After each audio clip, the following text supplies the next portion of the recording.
Are you ready for the future of technology?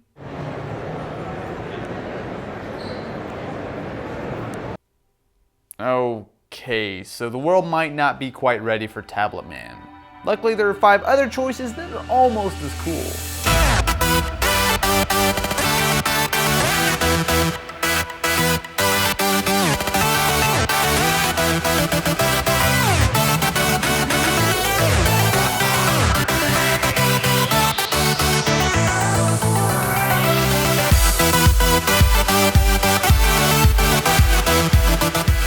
Coming in at number 5, we have something you've probably been hearing a lot about lately, 4K.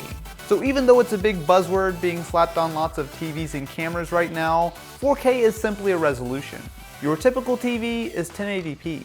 However, 4K just means that there are 4 times as many pixels, at a resolution of 3840 by 2160. This allows 4 times as much detail to be captured by a camera or displayed on your TV, which is definitely a good thing, but the downside has been price. These things have been expensive. This time a year ago, a 4K TV would run you $20,000. But today you can go on Amazon and buy one for less than $700. Not only that, but at CES this year, we also saw some different types of ultra high definition TVs, including curved models. All of this is great, but unless you're a Hollywood studio, actually recording anything in 4K has been crazy expensive.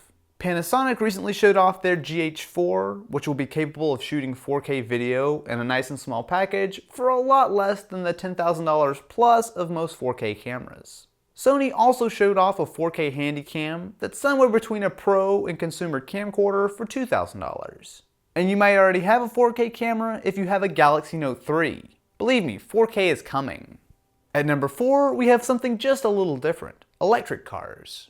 Now, this isn't strictly new tech, as the first electric car actually came out in the 80s.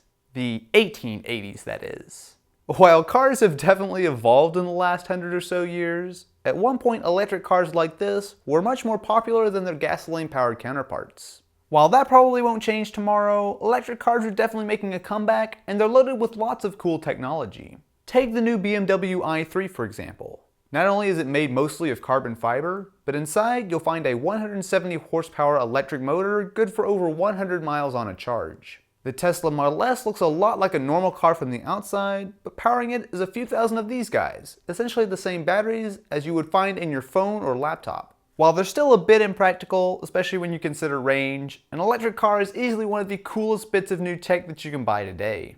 Coming in at number 3 are all the new ways to game. After the Xbox One and PS4 dropped late last year, and with PC gaming at an all-time high, the future is looking very bright for gaming. On the console side, Sony just showed off PlayStation Now, a way to stream PS3 games on a Vita, PS4, or even a TV or phone. Since it's relying on your internet connection, there's almost no limit to where Sony could bring this, and they even have plans on adding some PS1 and PS2 games to the mix. Taking a slightly different approach is Razer, with this monster of a gaming PC, codenamed Project Christine. This takes all the normal parts in the computer and makes them modular, so that swapping in a new piece of hardware is as simple as plugging it in. Somewhere in the middle are Steam machines.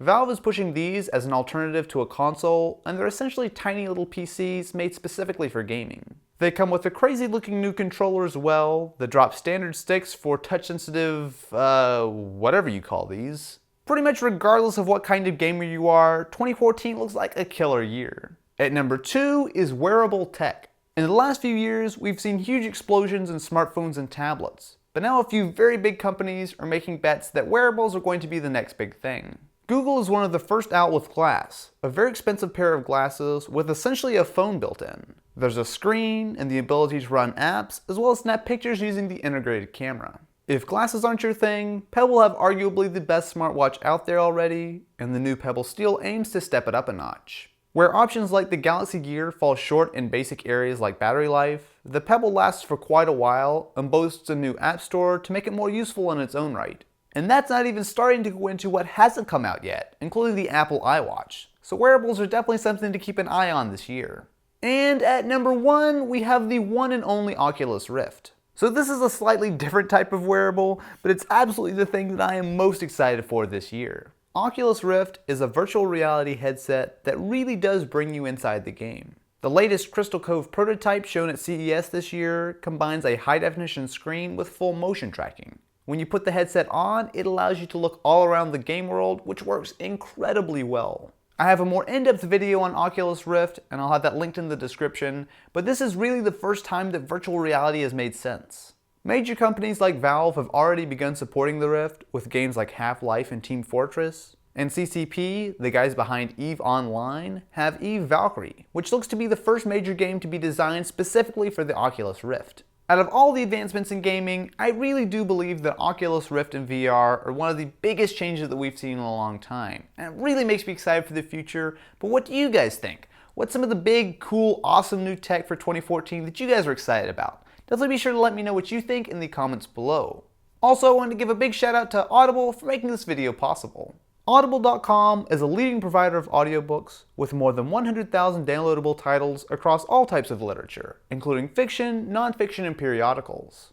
I love that Audible makes videos like this possible because it really is something that I use all the time, whether I'm in the car or listening to it on my tablet. One good book to check out is Looking for Alaska by John Green.